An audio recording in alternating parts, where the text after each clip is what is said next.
I'm going to start with the question of how do you value yourself right about now? How do you value yourself? Now remember, your self-worth equals your net worth. Okay? And a lot of people forget that. You need to work for your future if you want the good life. Okay? And here's the sting. No one can possibly predict their future. You can't. It's impossible. But the awesome thing is that we can actually get pretty damn close to it. And we can do this by planning, by believing, and by achieving whatever it takes to make it the way that we want it to be. You have the power's in your hands. Now, if I was to ask you right now to write down who you are and what you're capable of, I would say that there's a high 90% chance that you're probably going to go small on yourself. Yeah, you're going to think it may be big and may be awesome, but the truth is that most people base who they think they are and what they're capable of the references of their past. And those very thoughts may be the negative forces or the negative experiences that it may very well be holding you back right now. Okay? What do you believe you're worth? Because your net worth in life matches what you believe you're worth. And your beliefs and habits strongly determine your financial success. They really do. Right? We spoke about casting your vision a few weeks back. And if you have no vision for your future, you'll be a slave to your past. So I want you to write down right now, why do you believe that you should have the outcomes that you desire? Get a pen and a pad out and write down why you believe that you should have the outcomes that you desire. I think a lot of people are writing their goals out, right? They write it out, these big audacious goals and their short-term goals, but why do you believe that you should attain those goals? Why are you worthy of those goals? Get crystal clear on that, right? Why should you have that vision that you're dreaming of right now? What skills do you have to make this happen? And what habits are needed to be in place to make this happen? All right, get crystal clear on this. Because what will happen is, you'll say something like, I'm worth $1 million. But your subconscious program will tell you, well, wait a minute, are you? I don't know yet. Do you have the skills? Do you have the habits? Do you have the unwavering belief? Right? It's not stupid. And this is why a lot of people don't fulfill their dreams. Because they're not congruent with their underlying beliefs. Right? Their words, their goals aren't congruent with who they really believe that they can become.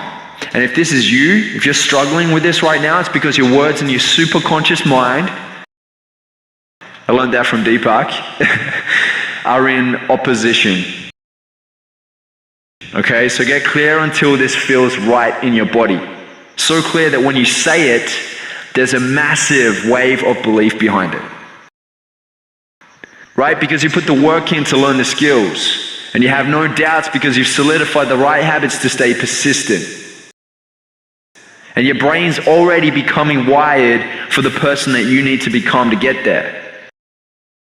Right? There's actually an Aussie psychologist by the name of Alan Richardson who experimented with 3 large groups of these basketball players, right? And he was testing them on their ability to make their free throws. And he took them all out and he actually recorded the performance of their first day. Right? So we had the first group which practiced for 20 minutes every day for 20 days. Okay, he had the second group that didn't practice at all. And then he had the third group that practiced visualizing for 20 minutes every day leading up to that 20 days. They didn't actually physically touch a basketball or practice on court. They visualized it for 20 minutes every day up until that 20 days. He then recorded their free throw abilities on the 20th day. And it's amazing. Like the first group that had practiced every day for 20 days, so 20 minutes, they improved by 24% overall.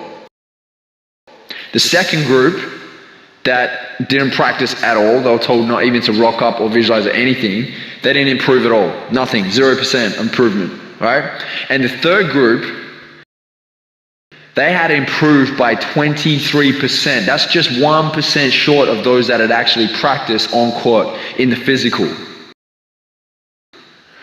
This is a great example of the power of visualization. This is a great example of the power of thought and future pacing. So that's why I would say implement it, right? And what it does is when you visualize, when you future pace, it actually creates muscle memory, right? And what muscle memory is it actually prepares the body and the unconscious to take on the task at hand. This affects your personality. And when it affects your personality, it affects your personal reality. Remember that. Right? Every morning you wake up with a new chance to design your day. Every day is a new opportunity to make it happen. And through our thoughts, through our feelings, through our behaviors, through our actions, we're able to master our own destiny. We're the master controller, the sailor, the architect of our life. Whatever you want to call it. We are in control. Don't forget that, right? You're in control. And we're not only able to create our own day, we can create our own life. A day is just one step out of 100,000 miles. Okay, so make it an amazing journey. You create the way that you become, right? You call the shots, no one else does, you do. And every time you have a thought, you create a chemical, okay? And those chemicals are either negative chemicals or they're positive chemicals based off the thoughts that you create. These chemicals trigger off a feeling in our body. And it becomes this loop between the body and the mind, and then it feeds us and it starts to direct us on the road of either greatness or despair. That's what it does. So your thoughts are powerful, okay? What are you filling your day with? Are you filling your day with positive thoughts that serve you, or negative ones that hold you back and disable you from moving forward? If there's one thing that I've actually learned in life, is that you can hear the same thing a million, billion, trillion times over, but if you don't execute on that idea, on that plan, on that strategy, you will fail.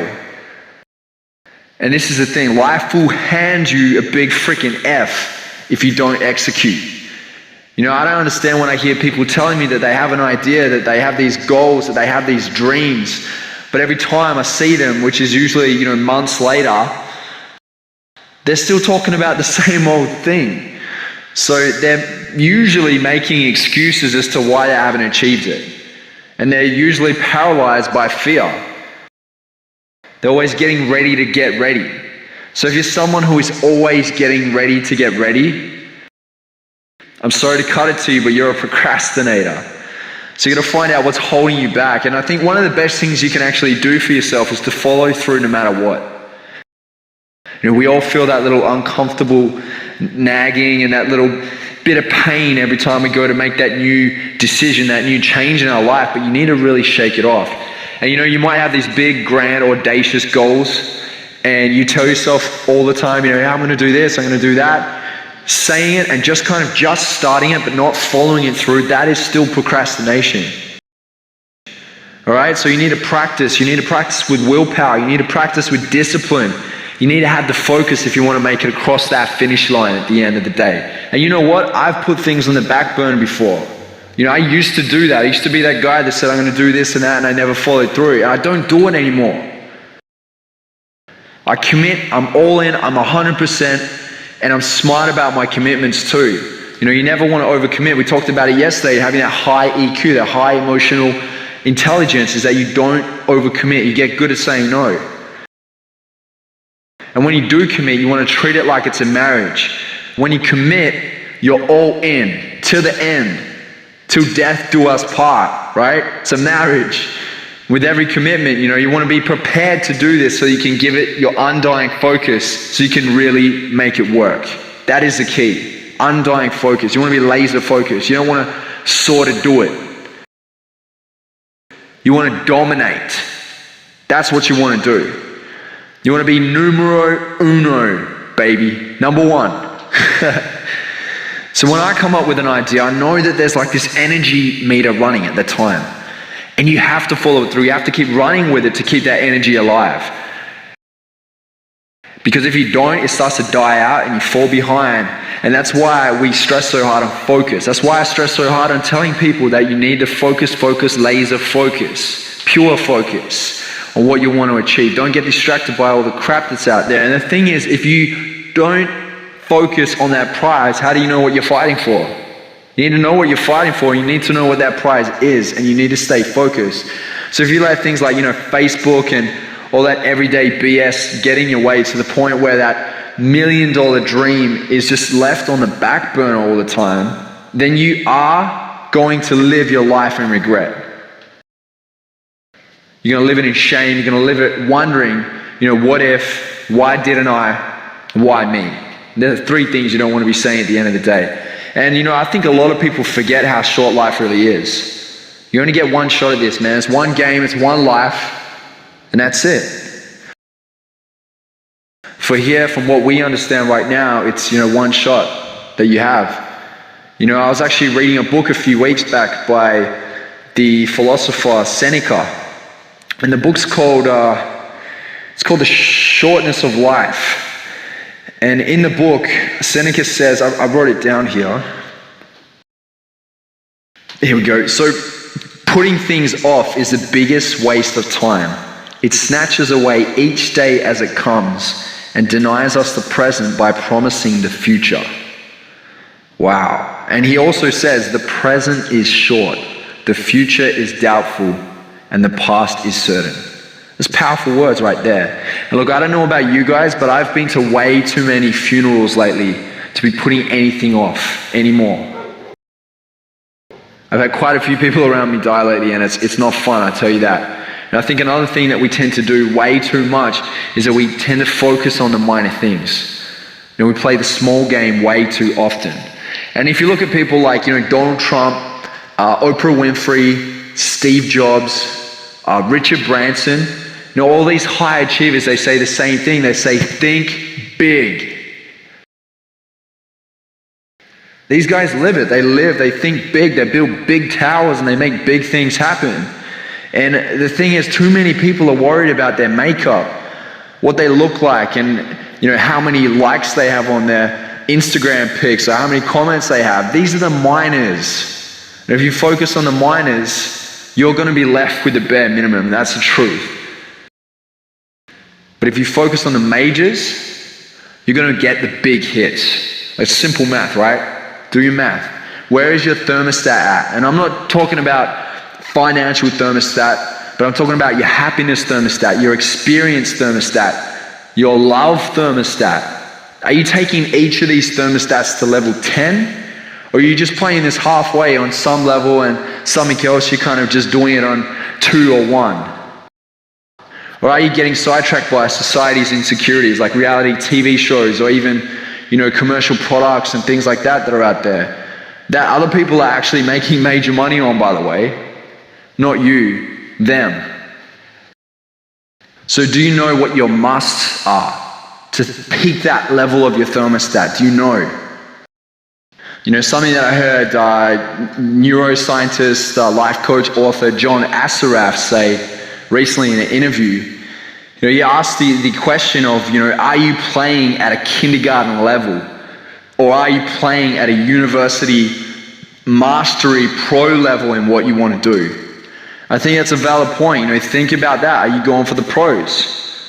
Are you thinking big? Yeah? And if you are thinking big, can you think a little bit bigger?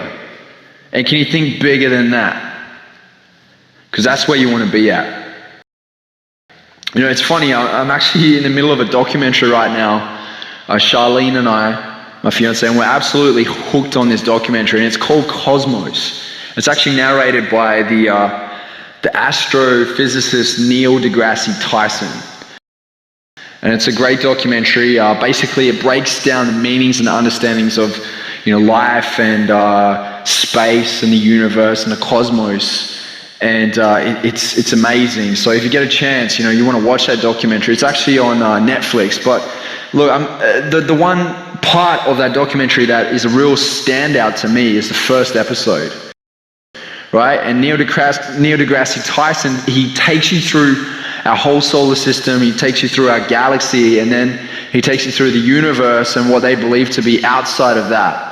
And it's crazy when you watch this, it fully opens your mind to the idea of what other amazing things are out there that we don't even know about. It also makes you kind of realize that, at the end of the day, we're pretty small. We're so small, and all those dramas and all those troubles that come our way in our life it's almost obsolete to what's really out there in the big scheme of things. And this is truly humbling. So we need a little reminder from time to time that the world doesn't just revolve around us, and that we should be focusing on more important things in our life. So how do you go from kindergarten to the pros? That's the question for the day. Right, how do you go from that level 1 level to level 10? You want to max out whatever position you're in. You want to max out in life. You want to max out your business. You want to max out your happiness levels, your love levels. And if you want to do that, you need to be well pro'd up in the areas of your vision, your why, and your goals. And if you don't know what your vision is your ideal outcome for what you would love to achieve. And then you got your why, which is your burning desire for you to reach that vision. It's basically, your motivation. It pulls you, it inspires you to get there. And people are either pulled by two different things: desperation or inspiration, pain or pleasure. Work out your why. Why do you need to reach this vision? Why is it so important to you? And then goals, the third thing, obviously everyone knows what goals are. Write it down, make it happen. To keep it plain and simple. They're for your little short-term achievements. They're like the little pegs along the way. So don't get caught up too much on the little goals for too long. What you want to do is you want to reach that vision. Okay, so your goals are those little markers that get you there, where you platform from one goal to another to get you there. I'm just kind of warming you up and priming you for the majors here. Alrighty? So just remember this. If there's one key thing that I can stress to you, it's to practice being focused. Self-discipline is what's really going to get you there. And that's with any area of your life. Self-discipline to implement new habits, to learn, to meditate, to stop complaining, right? And it comes down to a high level of focus on the positive, productive things that are going to inch you closer to your vision. So if you can learn to prioritize, plan, to be methodical in your approach to life, you will win. Alright, that's me for today. I hope you took a lot from this call. Make sure you get out there, kick ass, have a load of fun, and make your dreams happen.